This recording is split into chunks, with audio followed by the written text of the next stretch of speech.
Ministri në detyrë i punëve të brendshme të Kosovës, Xhelal Zveçla, ka bërë të ditur se në kuadër të hetimeve për kidnapimin e shtetasit të Kosovës, Milan Vukashinović, më 1 nëntor 2025, sot është arrestuar në Leshak, ish pjesëtar i MUP-it të Serbisë me iniciale VM.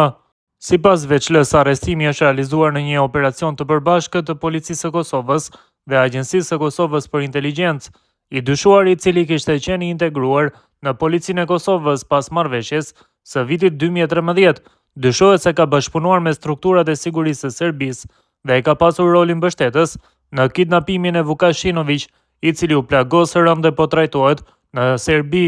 Në kuadër të hetimeve intensive që po kryen lidhur me kidnapimin e shtetasit të Kosovës, Milan Vukashinović në brendësi të territorit të Kosovës më 1 nëntor 2025 nga strukturat e sigurisë së Serbisë, sot në një operacion të përbashkët ndërmjet Policisë së Kosovës dhe AKI-s, është arrestuar në Leshak, ish pjesëtar i MUP-it të Serbisë, i cili ishte integruar në Policinë e Kosovës sipas marrëveshjes së vitit 2013, prej nga kishte dhënë dorëheqjen. Ekzistojnë dyshime të bazuara se personi arrestuar ka bashkëpunuar dhe ka mbështetur në vazhdimsi strukturat e sigurisë serbe, përfshirë edhe kidnapimin e Vukashinović, i cili gjatë kidnapimit u plagos rënd dhe aktualisht është duke u trajtuar në një spital në Serbi.